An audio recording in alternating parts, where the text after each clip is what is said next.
दोस्तों, इतिहास की किताबों में अक्सर वो तारीखें लिखी जाती हैं जब युद्ध शुरू हुए, लेकिन वो तारीखें कभी दर्ज नहीं होती जब दुनिया खत्म होने से बाल बाल बची। आज हम जिस खबर का पोस्टमार्टम करने जा रहे हैं वो कोई हवाई दावा नहीं, बल्कि एक ऐसा सच है जिसने यूरोप के बड़े बड़े नेताओं को पानी पिला दिया है। 2025 तक आते आते दुनिया का हर वो देश जो भारत को आंख दिखाने की कोशिश करता था, आज उसी भारत के सामने नतमस्तक है। मामला जुड़ा है उस वक्त से जब रूस और यूक्रेन के बीच चल रही जंग सिर्फ गोलियों और मिसाइलों तक सीमित नहीं रह गई थी, बल्कि बात कयामत तक पहुंच चुकी थी। रूस की सेनाओं ने अपनी उंगली उस लाल बटन पर रख दी थी जिसके दबते ही यूरोप का नक्शा राख के ढेर में बदल जाता। पूरी दुनिया की सांसें अटक गई थी। अमेरिका के सैटेलाइट्स पागल हो चुके थे और नाटो के जनरल बंकरों में छिपने की तैयारी कर रहे थे।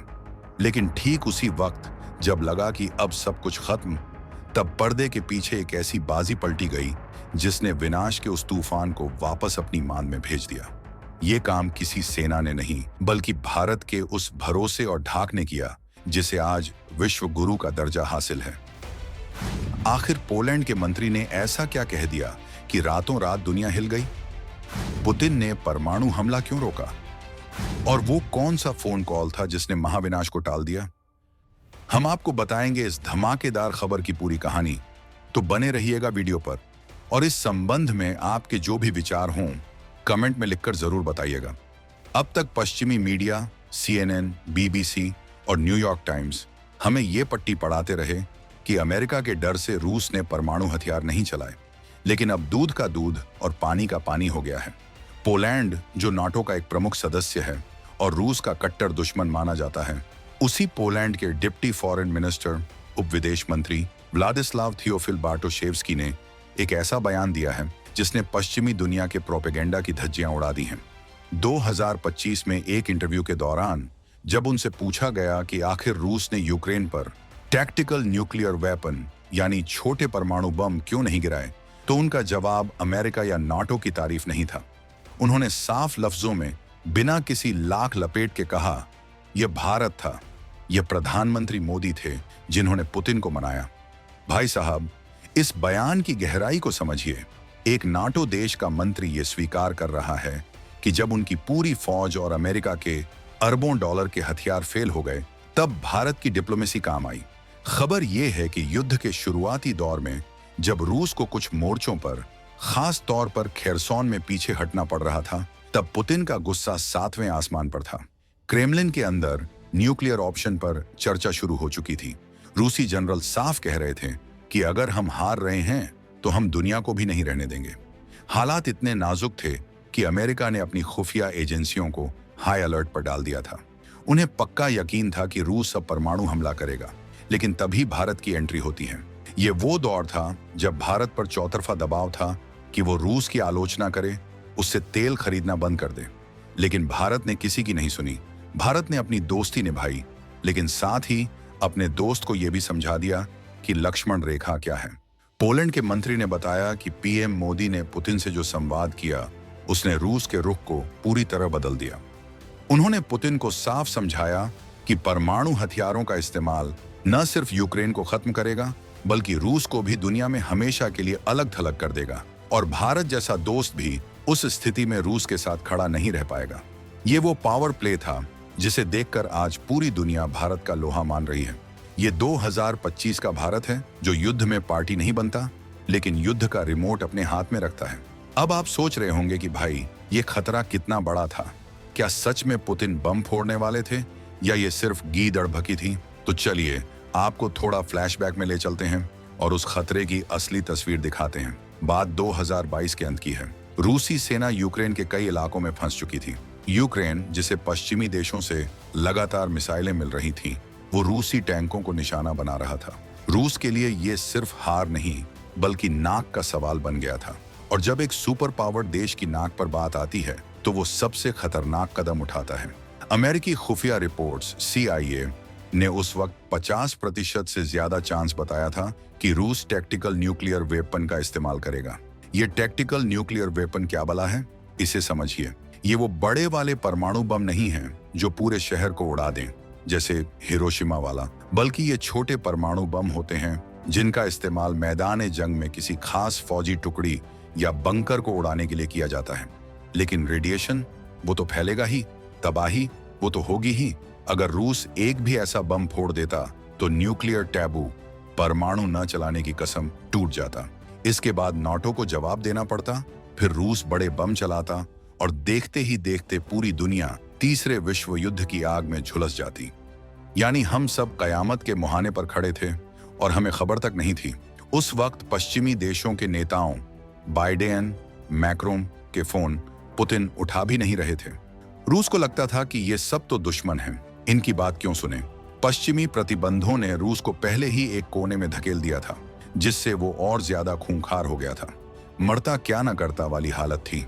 ऐसे में जरूरत थी एक ऐसी आवाज की जिसकी बात पुतिन इज्जत से सुने, जिस पर उन्हें भरोसा हो कि ये पीठ में छुरा नहीं घोंपेगा। और पूरी दुनिया में वो आवाज सिर्फ एक थी, भारत। जब समरकंद में पीएम मोदी ने पुतिन की आंखों में आंखें डालकर कहा था, this is not an era of war, यह युद्ध का युग नहीं है, तो पश्चिमी मीडिया ने इसे सिर्फ एक हेडलाइन माना था। लेकिन पर्दे के पीछे जो कूटनीतिक चालें चली गईं, वो अब जाकर सामने आ रही हैं। भारत ने रूस को यह एहसास दिलाया कि अगर उसने परमाणु बटन दबाया तो global south, Asia, Africa, Latin America का समर्थन भी वो खो देगा। ये वो स्ट्रेटेजिक मास्टर स्ट्रोक था जिसने पुतिन के हाथ रोक दिए। अब बात करते हैं उस प्रभाव की जो इस घटना ने दुनिया के जियोपॉलिटिकल नक्शे पर डाला है। पोलैंड के इस खुलासे ने उन आलोचकों के मुंह पर ताला जड़ दिया है जो कहते थे कि भारत को रूस यूक्रेन युद्ध में न्यूट्रल, तटस्थ नहीं रहना चाहिए था। अरे भाई, अगर भारत तटस्थ नहीं होता, अगर भारत ने अमेरिका के कहने पर रूस से रिश्ते तोड़ लिए होते, तो क्या आज भारत इस स्थिति में होता कि पुतिन को फोन करके रोक सके? बिल्कुल नहीं। भारत की वो तथाकथित तटस्थता ही आज दुनिया की सबसे बड़ी ताकत बन गई है। इसे कूटनीति की भाषा में स्ट्रेटेजिक ऑटोनॉमी कहते हैं और देसी भाषा में कहें तो अपनी मर्जी का मालिक होना। आप जरा इस बात का वजन तो देखिए। एक तरफ अमेरिका और पूरा यूरोप मिलकर रूस पर हजारों सैंक्शंस लगा चुके थे, रूस की इकोनॉमी को तोड़ने की कोशिश कर रहे थे, लेकिन वो पुतिन को झुका नहीं पाए, बल्कि उनके दबाव से पुतिन और ज्यादा आक्रामक हो गए। वहीं दूसरी तरफ भारत ने न कोई प्रतिबंध लगाया, न कोई धमकी दी, बस दोस्ती के हक से एक सलाह दी और वो सलाह ब्रह्मास्त्र साबित हुई। ये बताता है कि आज के दौर में हार्ड पावर, बंदूक तोप से ज्यादा असरदार भारत की सॉफ्ट पावर और साख है। पोलैंड के मंत्री ने अपने बयान में ये भी कहा कि हम भारत के इस योगदान के लिए बहुत आभारी हैं। सोचिए, एक यूरोपीय देश जो अपनी सुरक्षा के लिए अमेरिका पर निर्भर है, वो आज भारत का शुक्रिया अदा कर रहा है, क्योंकि उसे पता है कि अगर भारत बीच में ना आता तो आज पोलैंड की सीमाओं पर रेडियो धर्मी हवाएं चल रही होती। ये घटना साबित करती है कि भारत अब सिर्फ एशिया का थानेदार नहीं, बल्कि दुनिया का संकट मोचक बन चुका है। चीन ने भी इस मामले में कुछ हद तक भूमिका निभाई, लेकिन दुनिया जानती है कि रूस और चीन के रिश्ते मतलब के हैं, जबकि भारत और रूस का रिश्ता भरोसे का है। पुतिन जानते हैं कि चीन अपनी विस्तारवादी नीतियों के कारण रूस को कमजोर देखना चाहेगा, लेकिन भारत एक सच्चा दोस्त है जो रूस की मजबूती चाहता है। इसलिए जब भारत ने चिंता जताई तो उसका असर बीजिंग की किसी भी सलाह से 100 गुना ज्यादा गहरा था। दोस्तों, ये खबर सिर्फ एक युद्ध को रोकने की नहीं है, ये खबर है दुनिया के बदलते हुए निजाम की। 2025 तक आते आते संयुक्त राष्ट्र यूएन जैसी संस्थाएं लगभग बेकार हो चुकी हैं। जब भी कोई बड़ा संकट आता है, यूएन सिर्फ निंदा प्रस्ताव पास करता रह जाता है। ऐसे में दुनिया को एक नए नेतृत्व की तलाश थी, एक ऐसा नेतृत्व जो गुटनिरपेक्ष हो, जो किसी एक खेमे का पिछलग्गू न हो। और पोलैंड के इस खुलासे ने उस नेतृत्व पर भारत की मुहर लगा दी है।